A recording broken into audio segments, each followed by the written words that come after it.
So if you have a new dog or a new puppy who you want to prevent from jumping on you, maybe they just started crawling up on you, maybe they just started jumping on you, and you want to make sure that you're preventing it from getting out of hand much more, or maybe they haven't started jumping on you yet at all, but you want to make sure that it doesn't turn into something. Keep watching, because today I'm giving you the best strategy to make sure that you do not create a jumper in the family. Keep watching. What's up, guys? It's Jenna with Dog Liaison, where I coach you on how to enhance your dog's mental health, and on this channel we break down scientific research in order to inform and educate us on how to train dogs. So if you enjoy my content, make sure you hit subscribe, hit like, and let's get into it. So today we are talking about a mistake that I see a lot of dog owners make. They don't realize they're making this mistake because it happens from a genuine, happy, nice place. But it's a really common mistake that owners make, and unfortunately when they do this, they actually cause their dog to become a jumper. They actually cause their dog to turn into a dog who jumps on them and knocks them over and all of that. Luckily you were watching this video ahead of that, and luckily I can beat you guys to the punch to make sure that you don't continue or don't start doing this mistake. If you already have a habitual jumper in the house, maybe your dog is a little bit older and he's already jumping on you, and you're looking to stop that, I actually have a video that might be a little bit better for you. So this video is all about how to stop the jumping once it's already going.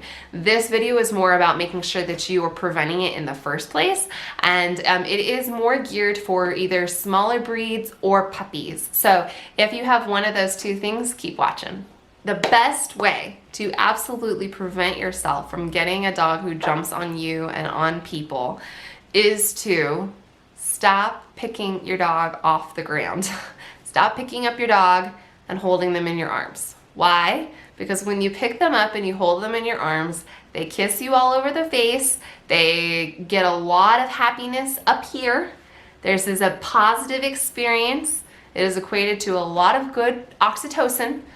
And it is self-reinforcing. It is a rewarding thing. And so what you're teaching your dog is that being high off the ground and being this close to the human's face is a good thing, is fun. It's just making it more rewarding. So inevitably, when the dog stops being picked up off the ground because the dog is too old for that or too big for that, and you stop doing that, they're still gonna wanna try to reach up high and get to you. So stop picking your dog off the ground. And I know that this is a hard thing to do.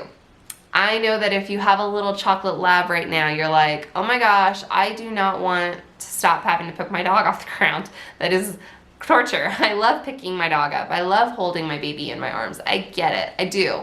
But if you choose to do that, then you probably are going to end up with a dog who jumps on you, because you are just making it so that they love being high off the ground. They love being all up in this space. So I would argue that this is something that you need to stop doing right now, and you can actually still play this game that I mentioned in this video. It's called the ABC game. You can start implementing that right now. One thing I do want to say is that there's absolutely going to be emergencies. There are absolutely going to be circumstances that you need to pick the dog up off the ground. If your little chocolate lab or your little puppy is about to walk into glass, pick the dog up and move them. If your dog is in some sort of dire issue and you need to move your dog, pick them up off the ground, okay?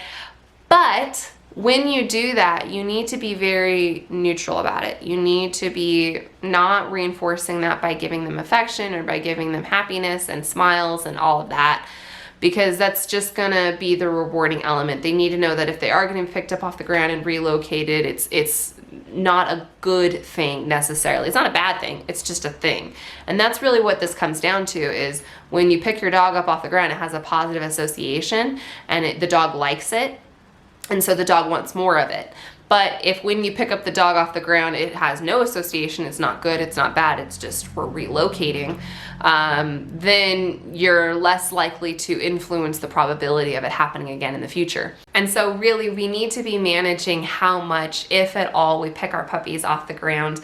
I know it's hard. I know the feels want us to give the puppies the cuddles, and believe me, I'd be a liar if I said I've never picked up a dog. Of course I've picked up a dog before. Of course I've given them affection. But if you do decide to pick up your dog off the ground, you need to know that you're kind of setting yourself up for a lot of struggles, a lot of hardship and frustrations in the future with having a dog that jumps up on you. So I'd recommend you check out this video. And if you enjoyed this video, make sure you hit like. If you want to see more of my content, make sure to hit subscribe, and I'll see you guys in the next video.